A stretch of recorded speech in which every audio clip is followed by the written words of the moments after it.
Hello friends, welcome back to share market Gyanshala. दोस्तों, कैसे हो आप लोग? आई होप कि आप लोग अच्छे होंगे। देखिए, संडे के दिन मैं आपके लिए एक जो है वीडियो लेके आया हूँ और काफ़ी अच्छी है। देखिए, मैंने कल एक वीडियो बनाई थी यहाँ पे कि मार्केट आखिर गिर क्यों रहा है। लेकिन आज मैं आपको दोस्तों एक जो है मैं आपको एक ब्लॉग पे लेके चलूँगा। हालाँकि मैंने कल इसमें भी हिंट दिया था और मैं अपनी वीडियो में आपको जो अपना व्यू पॉइंट है वो मैं बता रहा हूँ कि आखिर मार्केट गिरने का मेन रीज़न क्या है। लेकिन आज जो मैं आपको एक ब्लॉग के पे लेके चलूँगा और वहाँ पर मैं आपको बताऊँगा कि दोस्तों आखिर ये मार्केट गिर क्यों रहा है। वहाँ पर आपकी थोड़ी-सी क्लैरिटी आएगी। काफ़ी रेलेवेंट ब्लॉग है और मार्केट जो अपने एफआईआईज़ जो अभी नेट सेलर है वो कब हमारे यहाँ पर मार्केट में जो है बाय करना शुरू कर देंगे। तो मैं आपको देखिए लेके चलता हूँ। ये है दोस्तों, देखिए इन्वेस्टिंग.com और इन्वेस्टिंग.com पे एक ब्लॉग छपा है। देखिए इन्वेस्टिंग.com है और यहाँ पर एक ब्लॉग छपा है। मेरे को काफ़ी रेलेवेंट लगा तो मैं इसलिए मैंने सोचा कि क्यों ना आपको बताऊं और इसके ऊपर मेरे को एक डिस्कस करनी चाहिए, सॉरी वीडियो मतलब कि एक बनानी चाहिए, ताकि देखिए क्या है ना, एक थोड़ा सा हमें आइडिया मिलता है इस तरह की चीज़ों से। तो बड़े क्या सोच रहे हैं, किस तरह मार्केट जो इस समय सोच रहे हैं वो हमें देखने को मिलता है। देखिए यहाँ पर जो इनका टॉपिक है, FIIs to reduce selling in India towards year end fresh allocations to occur. तो यहाँ पर जो इनका टॉपिक ये है कि जो अपना एफआईआईज़ है वो ईयर एंड तक अपना जो एलोकेशंस है वो यहाँ पर जो सेलिंग कर रहे हैं वो उसको स्टॉप कर सकते हैं और वहाँ पर सीरियस बाइंग भी शुरू हो सकती है, इन्वेस्टिंग। देखिए यहाँ पर क्या है, after their heavy selling so far it is expected that that the foreign institute investors FIIs will reduce them selling near the end of the calendar year, and fresh allocations or significant investments are likely to occur once there is greater clarity regarding the US incoming Donald Trump। तो इनका कहने का मतलब है कि देखिए अभी America के रिजल्ट्स आए हैं और जो राष्ट्रपति हैं अपने जो डोनाल्ड ट्रंप अभी राष्ट्रपति, जो मेरे ख्याल से जनवरी में राष्ट्रपति की शपथ लेंगे, तो वो क्या करना चाहते हैं कि देखिए वो अभी डोनाल्ड ट्रंप अभी आए हैं और आपको पता है कि डोनाल्ड ट्रंप जो है इनका हमने पिछला भी टेन्योर देखा तो वो काफ़ी अनप्रडिक्टेबल रहता है और किस तरह की न्यूज़ आती है ये भी सडनली एकदम से उनका जो है बहुत अनप्रडिक्टेबल है वो। तो उसमें क्या है कि देखिए इनका क्या कहना है कि देखिए अभी जो डोनाल्ड ट्रंप है अपनी जो टीम में वो नए-नए लोग भी उनको लेके आ रहे हैं, तो उनको अभी उनका कल्चर क्या है, उनको किस तरह की पॉलिसी फॉलो करेंगे, तो ये सब देखना चाहते हैं। देखिए administrations policy market expert said on Saturday, तो वो क्या देख रहे हैं कि जो डोनाल्ड ट्रंप है उनका एडमिनिस्ट्रेशंस पॉलिसीज और क्या रहता है, तो ये सब वो एक बार थोड़ा सा समझेगी, उनको क्लैरिटी मिल जाएगी, उसके बाद वो इंडियन स्टॉक मार्केट में देखिए स्टॉक मार्केट में वो यहाँ पर थोड़ा छोड़ देंगे। तो अभी देखिए ये इनका कहना है कि देखिए several factors have led the selling activity by FIIs in the stock market. काफ़ी चीज़ें हैं जो कि इस समय एफआईआईज़ जो अपना सेल कर रहे हैं। देखिए उनमें से एक है कि वीक अर्निंग, जो मैं अपनी हर वीडियो में बोल रहा हूँ कि जो अर्निंग्स आ रही है वो वीक आ रही है। मार्केट काफ़ी बढ़ गया था, उस हिसाब से एक्सपेक्टेशन से जिस हिसाब से मार्केट बढ़ा था उस हिसाब से अर्निंग्स नहीं आ रही है। तो कंपनी जो मार्केट क्या है उनको पनिश कर रही है या फिर उनको अपना रीबैलेंस करिए। देखिए हाई वैल्यूएशंस हो गया था, ठीक है, और जो कंपेयर टू अदर मार्केट्स उसका हाई वैल्यूएशन हो, global economics influence such as rising US bond deals. तो ये कुछ एक रीजन है और जिनमें से मैं अपना एक रीजन बताता हूँ कि देखिए एफआईआई सेलिंग तो कर रहे हैं लेकिन जो वीक अर्निंग आ रही है ना, ये हमारे मार्केट को सबसे ज्यादा पनिश कर रही है। दूसरा ये है कि देखिए while some of the selling by FIIs in the secondary market is being counterbalanced by the buying in the primary market. तो उन्होंने क्या किया दोस्तों, देखिए through large initial public offers like those from Swiggy and Hyundai. तो इनका कहने का मतलब है ये अपनी जो सेकेंडरी मार्केट में है जो है उसको सेलिंग इसलिए भी कर रहे हैं, तो अपना उसको पोर्टफोलियो को रीबैलेंस कर रहे हैं, काउंटर बैलेंस कर रहे हैं। जहाँ पर कि देखिए इन्होंने जो अपने जो इनिशियल पब्लिक ऑफिसर था और फिर था वहाँ पर इन्होंने देखिए कुछ मेरे ख्याल से कुछ इन्होंने जरूर वहां पर स्विगी और हुंडई जैसे में देखिए एंट्री करी होगी, तो वहां पर अपना जो काउंटर बैलेंस कर रहे हैं। It is expected that FIIs will reduce their selling as we near the end of the calendar year, Waterfall advisor senior director listed investment Vipul Bhowar said. तो इनके हिसाब से जो इन्होंने अपना ऊपर जो स्टेटमेंट दिया है तो इस हिसाब से इनका मानना यह है। वो देखिए फ्रेश एलोकेशंस और significant investments are likely to occur once there is a create clarity regarding the Trump administration's policy। तो जैसे मैंने वो तो बोला कि देखिए इनका जो फ्रेश एलोकेशंस दोबारा से इन्वेस्टमेंट में स्टार्ट कर सकते हैं अपनी इंडिया मार्केट में, जब इनको लगेगा कि यहाँ पर थोड़ी सी इनको फ्रेश क्लैरिटी आ जाएगी इनके एडमिनिस्ट्रेशन की, ट्रंप की, तो यहाँ से इनका थोड़ा सा मुझे लग रहा है कि झुकाव, क्योंकि अभी भी देखिए हमारे मार्केट में ऐसा है कि हमारे इंडियन मार्केट्स अभी भी इनमें काफ़ी दम है और अभी भी ग्रोथ के भी काफ़ी चांसेस है। लेकिन जैसे मैंने बताया कि वीक अर्निंग्स आ रही हैं, तो उस वजह से ये जो है रीबैलेंसिंग हो रही है।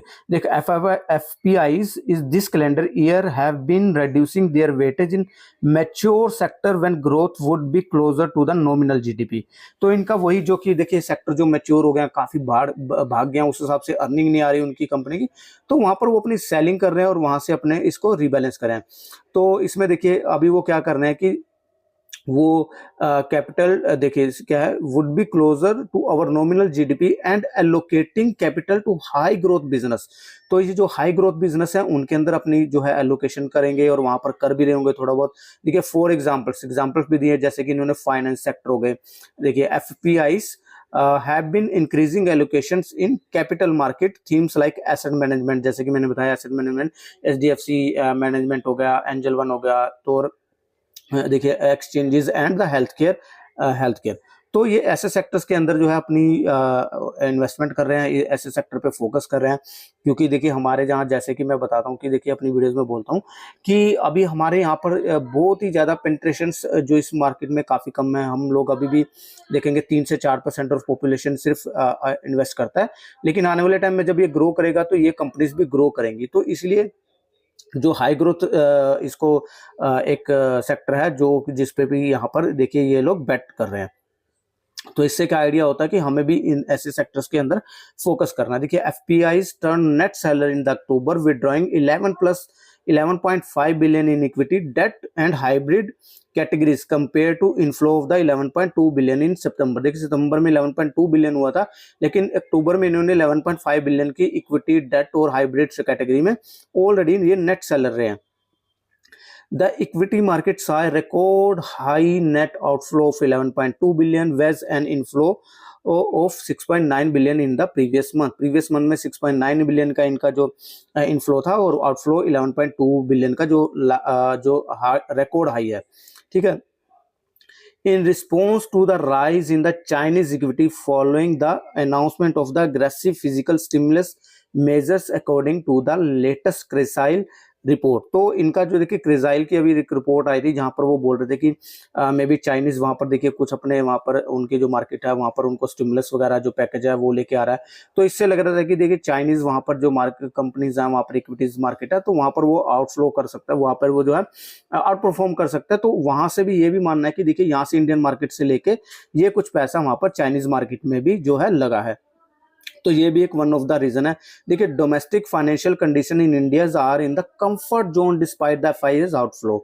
तो इनका ये भी मानना है कि देखिए जो इतना आउटफ्लो होने के बाद भी कंपनीज या फिर इंडियन मार्केट जो है अभी भी कंफर्ट जोन में है, क्योंकि यहाँ पर देखिए ग्रोथ के काफी अभी भी पॉसिबिलिटीज हैं, अभी तो शुरुआत ही हुई है। देखिए the new framework establish by the RBIs to SEBI for reclassifying foreign FPIs as FDI is expected to positively impact foreign inflow into the India, said expert. This framework provides greater flexibility for foreign investors and reduce barrier to entry। तो देखिए अभी RBI के भी कुछ नियम हैं बार बार change हो रहे हैं, SEBI के नियम भी चेंज हो रहे हैं, तो वहां पर इनका क्या मानना है, कहना है कि देखिए अभी जो RBI है वो भी अपना एक फ्रेमवर्क लेके आया जहां पे कि मुझे लग रहा है कि इसका पॉजिटिव इंपैक्ट आ सकता है। इनका मानना है कि पॉजिटिव इंपैक्ट आ सकता है, जहां पे कि देखिए काफी पहले बैरियर होते थे उनके मटेरियल्स यानी कि यहाँ पर इन्वेस्ट करने के, तो यहाँ पर क्या है उनका जो ये बैरियर्स है वो रिड्यूस हो सकते हैं और यहाँ पर इनके लिए उनको फायदा ही होगा FIIs को, जो नया RBI का फ्रेमवर्क है। तो with the new regulation FPI can hold larger stake in the Indian companies without the need of for the immediate disinvestment. This creates opportunity for increased foreign investment, particularly in mid-cap companies, and helps attract long-term capital, said Bauer। तो उनका ये मानना है कि देखिए जो नया framework है ये भी FPIs के लिए जो है एक पॉजिटिव काम करेगा, जहाँ पे कि उनके लिए कुछ रेगुलेशंस है, आई थिंक उनके लिए थोड़ा सा उनको ईज ऑन दिया गया, जहाँ पे कि वो FPIs अपने मार्केट में, इंडियन मार्केट में किसी कंपनी में अच्छे से इन्वेस्ट कर सकता है और वहाँ के स्टेक्स को जो है अच्छे से एक कंट्रोलिंग स्टेक भी हासिल कर सकता है। तो ये जो है लॉन्ग टर्म जो एफआईआईज है उनके लिए जो है लॉन्ग टर्म के लिए अच्छा होगा। तो ये भी एक पॉजिटिव हमारी इनको एफआईआईज को जो है फ़ायदा दे सकता है। तो ये मेरे को काफ़ी रेलिवेंट लगा दोस्तों, आप भी इसको एक बार पढ़िएगा, सही से पढ़िएगा। और मैंने देखिए अपनी तरफ से मोटा-मोटा बताया और इसमें यही क्लैरिटी आती है कि देखिए एफआईआईज जो मैं इस समय एफआईएस जो निकाल रहे हैं उसका one of the main reason है अर्निंग कम आ रही है। तो मेरे ख्याल से जहां अर्निंग वीक आ रही है वहां से वो अपना पैसा निकाल रहे हैं। कुछ ये भी होता है दोस्तों, देखिए हमारे यहाँ पर 20 तारीख के बाद यहाँ ऑप्शन और जो है फ्यूचर ऑप्शन के जो है वहां पर भी अपने लोट वगैरह चेंज हो जाएंगे, वहां पर भी चेंजेस हो जाएंगे। तो उसका भी रीबैलेंस करने के लिए देखिए वहां पर, तो वहां पे भी मुझे लग रहा है रीबैलेंस करने के लिए यहाँ पर कुछ सेलिंग हुई है और यहाँ पर नीचे जो है उसको कुछ ऐड किया जाएगा। तो ये वन ऑफ द कुछ मेजर रीजन है। और यहाँ पर होप की यहाँ पर देखिए इनकी सेलिंग जो है कम हो सकती है अभी और यहाँ पर हमें एक सिग्निफिकेंट बाइंग देखने को मिल सकती है। तो आई होप कि दोस्तों आपको अच्छा लगा होगा। और अगर आप देखिए आपका क्या व्यू ऑफ पॉइंट आप मेरे को बता दीजिएगा। और आपको दोस्तों ये मैं अगर आपको चाहिए मैं आपको ये ब्लॉग जो है आपको मैं अपने कमेंट बॉक्स में दे देता हूँ, आप इसको एक बार पढ़ लीजिएगा और आप भी समझ लीजिएगा। और ऐसा देखिए मेरी बाइंग एंड सेलिंग की कोई रिकमेंडेशन नहीं है, ये जस्ट जो है मेरे को अच्छा रेलिवेंट लगा। देखिए इससे क्या होता है ना, हमें थोड़ा सा मार्केट के अंदर एक क्या सोच है बड़े बड़े इन्वेस्टर्स की या बड़े बड़े उनकी, तो उससे हमें थोड़ा सा एक आइडिया मिलता है। अभी देखिए जैसे हमें पता लग रहा है कि यहाँ पर जो एसेट मैनेजमेंट वगैरह पे उनका फोकस है और हेल्थ केयर सेक्टर पे, तो वहाँ पर हम अपॉर्चुनिटीज ढूंढ सकते हैं, बाइंग की अपॉर्चुनिटीज क्या है वहाँ पर हम नजर रख सकते हैं। और अपना एनालिसिस तो देखिए हमें करना ही, हमें न्यूज़ के हिसाब से कुछ नहीं करना, हमें जस्ट इससे थोड़ा सा आइडिया लेना और उससे जो अपने आइडिया को अपने इन्वेस्टमेंट में थोड़ा सा जो हेल्प हो सके उसको हम यूज करना है। तो इससे हमें आसपास के जो मार्केट्स हैं उसका पता लगता है, लोगों की सोच क्या चल रही है वो हमें पता लगता है। तो ये सब हमारा हेल्प करता है। सो आई होप कि दोस्तों आपको भी इंटरेस्टिंग लगा होगा ये जो ब्लॉग है, मैं लिंक नीचे दे दूंगा। और दोस्तों फर्स्ट टाइम इस चैनल पे आए हैं तो चैनल को सब्सक्राइब कर लीजिएगा, काफी मैं वीडियोस बनाता हूँ यहाँ पर मार्केट से रिलेटेड और आपको काफी वैल्यूएबल और हेल्पफुल लगेंगी। सो आज के लिए इतना, thanks for watching the video, मिलेंगे नेक्स्ट टॉक के साथ, नई वीडियो के साथ। टिल देन बाय बाय, जय हिंद।